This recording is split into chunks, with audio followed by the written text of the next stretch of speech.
Today's program is devoted to a particular topic, global in importance, crucial in many, many parts of the world, including the United States. It's called the problem of deficits, the problem of the national debt. It's all about why countries borrow money, from whom they borrow, who benefits from all that borrowing. It's now in the many trillions of dollars, both in the United States and in most of the other countries of the world. It's a factor in elections all the time. It's not a boring topic, although it is often presented in the media in details that lose the whole picture. I'm going to try to focus on the picture. I'm going to try to make sure you understand what's at stake in a topic you often look away from. Okay, let's get into it. Governments do many things, as you know. And in order to do them, whether it's helping older people, whether it's teaching school, maintaining roads, a national defense, or whatever, it has to raise money to do those things. The United States government, for example, is an overwhelmingly dominant major employer in the United States. State and local governments add to the number of governmental bodies that hire people as well as do all sorts of things. And to hire people and do things, the government has to raise money. And how does it do that? Well, the number one thing governments have been doing as far back as we can remember is taxing. The government's major way of raising money in most societies has been to tax. Now, whom do they tax? They tax businesses. A share of the profits are taken as taxes. And they tax individuals. A share of your and my income is taken by the government, together with the money they take from the profits of enterprise, and then the government spends that money to do whatever it is the government in each country is called upon to do. It happens, and here we get to the nub of the issue, it happens that in a society like ours, more money is demanded of the government, that is, we want it to spend, than the government raises in taxes. And then the government has to do what you and I have to do if we spend more than we take in. The government borrows. That's right, the government borrows the money. So you get the simple solution. Here we go. What the government spends is equal to what it picks up in taxes plus what it borrows. The amount it borrows is called the deficit. It's called that because it's the difference between what the government spends on everything combined relative to how much it takes in taxes.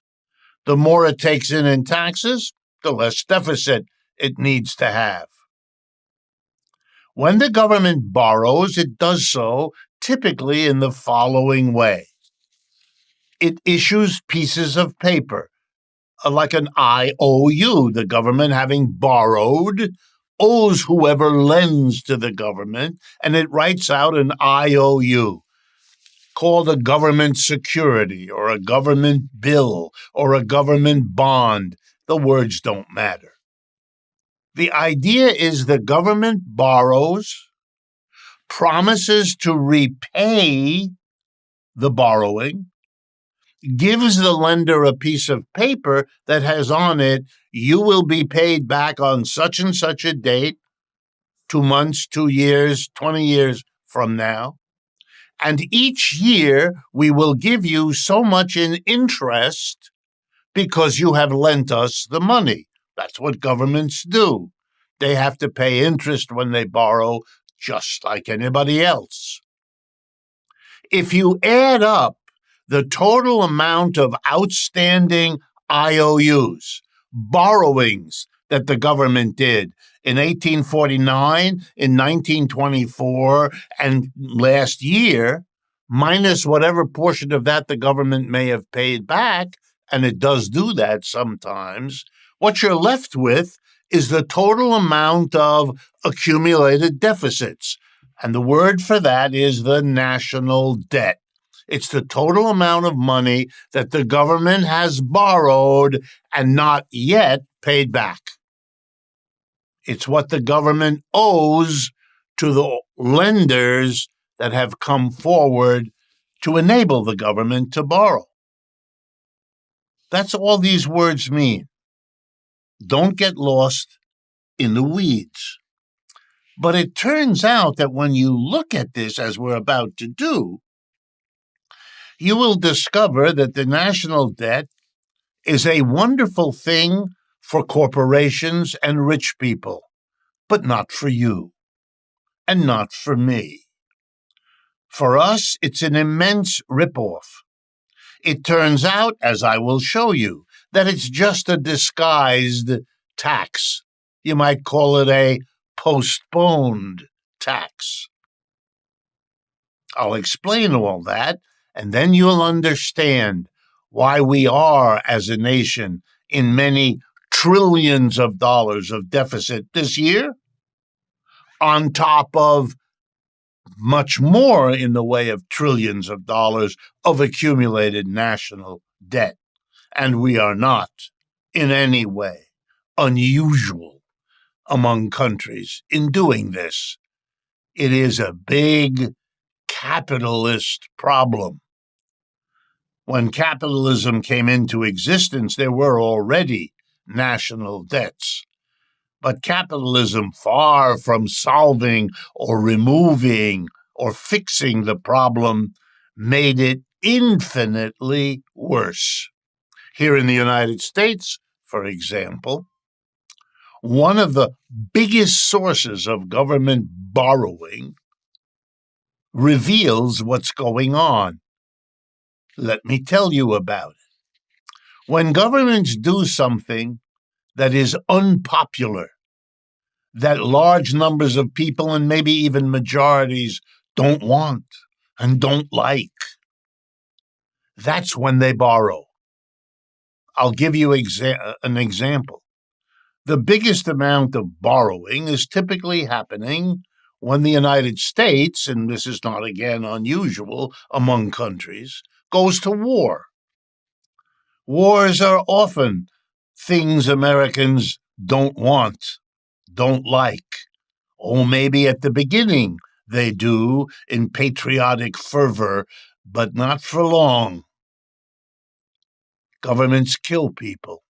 Governments hurt people. And governments in war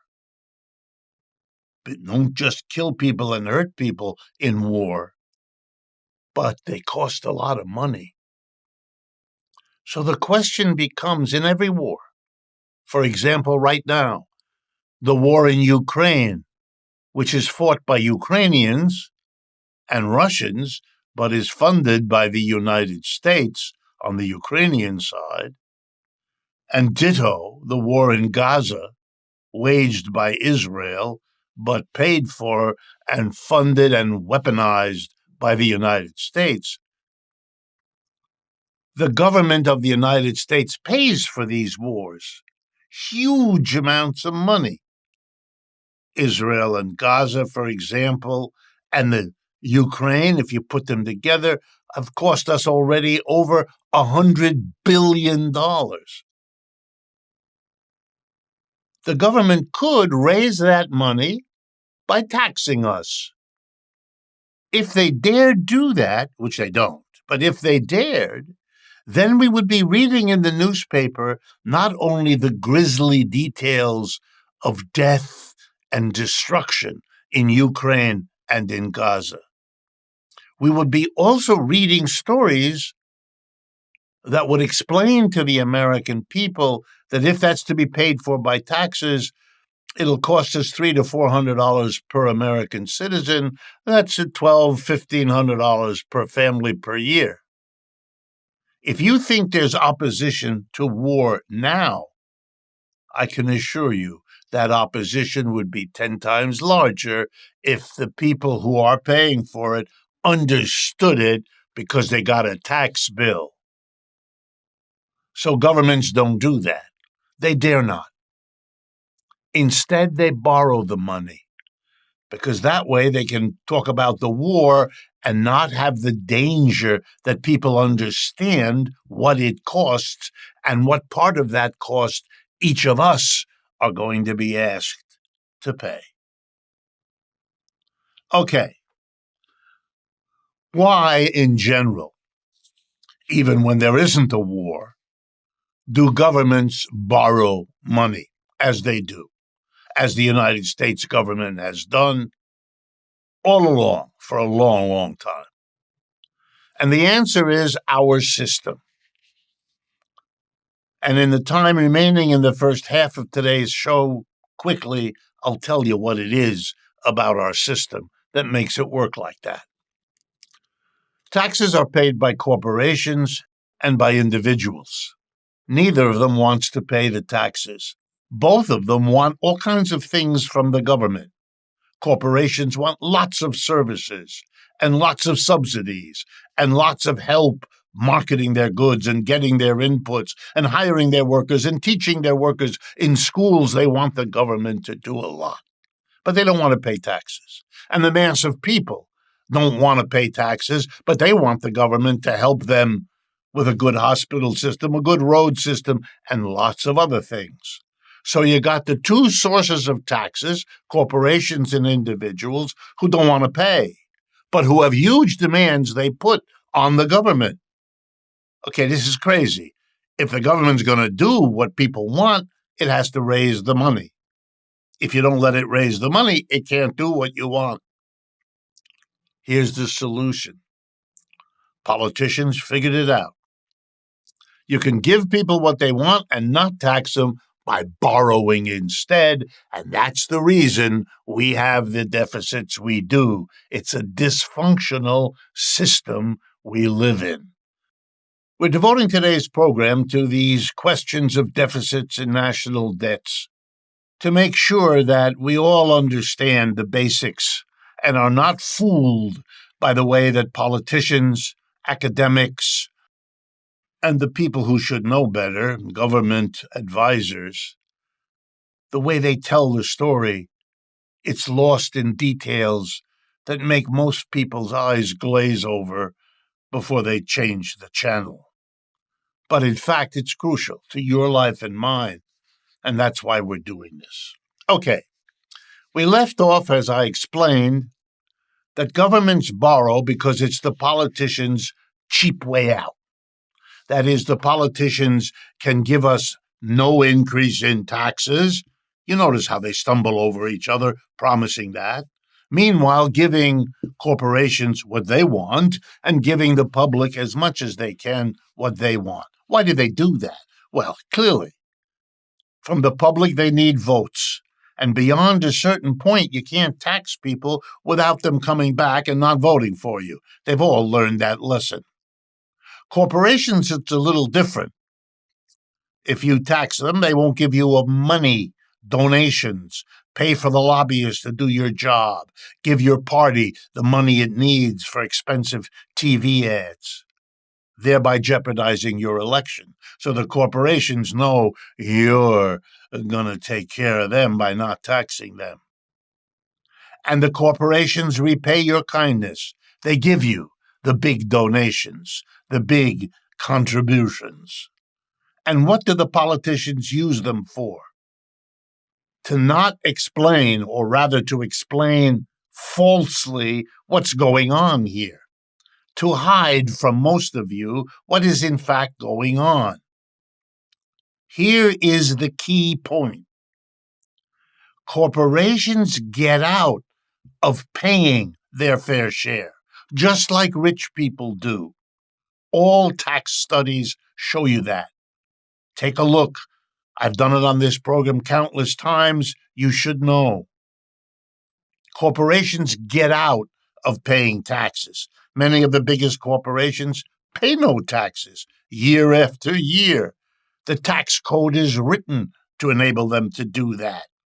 The same is with rich people. The most important single economic act of Donald Trump's 4 years in office was the tax cut of December 2017, which was an enormous gift to corporations and the rich. And that's the normal behavior. And Mr. Biden didn't undo that. Basically left it in place. Okay, so the corporations get a tax break and the rich do. And in return, they fund the politicians who do that. And they give those politicians enough money so that they can run glitzy ads and hire lots of public relations people to make sure you don't understand what deficits and national debt actually mean. So here we go. When the government borrows, who do you think it borrows from? Has a government agent recently visited your home and asked you to lend to the government? Of course not. You have no idea about that because that doesn't happen to you. But if you're a big bank and you're a big corporation, you deal with the government and buy bonds, i.e. lend them money all the time. It's a normal part of big corporation activity. It's even a normal part of rich people's portfolio at their stockbroker, buying and selling government bonds. So here's the point. The corporations don't have to pay taxes, and the rich don't have to pay taxes because the politicians arrange it for them. Then, of course, the government doesn't have those taxes. So what does the government do? Borrow, because it's not raising taxes from corporations and the rich. But from whom does it borrow? Here we go. Corporations and the rich. They're the major lenders to the government. What they lend to the government is what the government did not tax from them. If the government had taxed that money from them, the government wouldn't need to borrow. And if the government didn't need to borrow, we wouldn't have deficits and we wouldn't have a national debt. So when you hear about deficits and debt, here's the key point. It's a sign that politicians have caved in to corporations and the rich. And we know how they do it. First of all, the tax laws are written to favor them. Then there are trillions, we've done the research, of assets held by corporations and the rich in places called, get it, tax havens. You know why they're called tax havens? And they include places like Caribbean islands or the state of North Dakota or all kinds. Or maybe it's South Dakota, one of them. There are all kinds of tax havens where you can go and hide your money and not pay taxes. That's the game, friends. The government says to corporations and the rich, you don't have to pay. Instead, you can lend the money to us. And of course, for corporations and the rich, this is a no-brainer. Rather than have your money taken as a tax, like we all do in our weekly check, instead of being taxed, you give that same amount of money to the government, same government, but it's a loan, and the government pays it back plus interest. And where will the government get the money to pay back the lenders plus interest? Well, from you and me, because we can't play that game.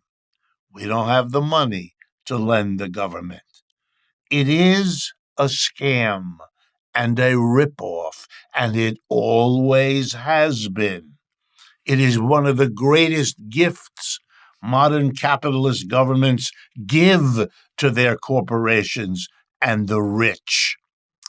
And if you haven't understood it, you now understand why you haven't understood it, why it hasn't been made clear.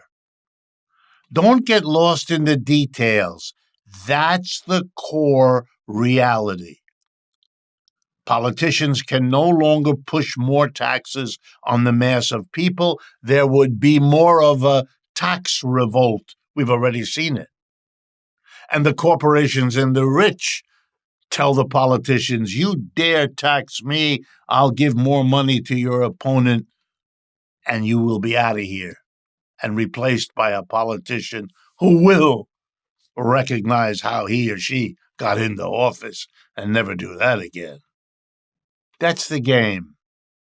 And so the politicians borrow from the corporations and the rich, to whom they give, in effect, tax exemptions.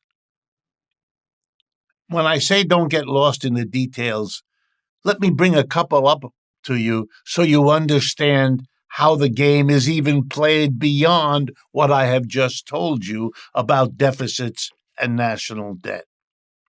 I'm going to start with two ways of taxing you without calling it a tax. Here's the first one, the lottery system. This is cute. You go to the mass of people and you say, give me your money, but you don't call it a tax. You say, buy a lottery ticket. Here is a piece of paper, cost the government nothing. You give us $2, $5, $10, whatever the ticket costs. And for the next few hours, maybe even a few days, you can have a fantasy about what would happen and what you could do if you won. Meanwhile, the government very carefully takes hundreds of millions of dollars every month out of the pockets of the mass of people and gives very little back. Big prizes, but only to a handful of people. The net money raised by the government is fantastic. And if you look at who buys lottery tickets, yep, it's the poorer people, the middle class and the lower. Rich people don't buy the lottery tickets, and corporations don't either. It's a tax, but by calling it a lottery, the government gets away with it. Corporations, again, giggle as they keep, in the hands of the government that serves them most, the bulk of the money paid for by people who buy lottery tickets. Here's another one. Tariff. That's a tax put on things coming into the United States from abroad. Mr. Trump was famous for saying he's going to slap the Chinese with tariffs, which he did. Then Mr. Trump said something which is embarrassing. He said that Chinese are going to have to pay these tariffs. No, Mr. Trump, you clearly never took an economics course, or if you did, didn't pay much attention. Tariffs are not paid by the countries from which the goods come. Tariffs are paid by the Americans who bring them in. Tariff is just a name for a tax. We pay tariffs, taxes, to the U.S. government when Mr. Trump imposes a tariff, or Mr. Biden, or anybody else. So in addition to the scam of deficits and national debt, you have the scam of lotteries and the scam of tariffs. And if I had more time, I'd go further. Don't be fooled. No, the cause of this problem isn't the spending that the government does. The problem is the tax evasion that corporations and the rich pay the politicians to make legal. And it's all handled in these lovely buildings in Manhattan, where government agencies get together with the biggest financiers to negotiate the deficit financing that produces the national debt. We call it national, and you know why? Because in the end, the taxes not paid by corporations and the rich, when they lend instead to the government, we all will pay the taxes, and our children will, that pay them back those loans. They never pay their taxes. We do. And if we allow it as a people, and I say this right around the time of July 4th, our national independence celebrating holiday, if we allow this as a people, then in the end, it's not just shame on them who pull this scam. The government officials, the politicians, the academics, the journalists who keep going and talking about this without explaining clearly what the scam at the core of it is all about. It's not just shame on them. It's more than that. For allowing it to go on as long as we have, some of that shame rubs off on us.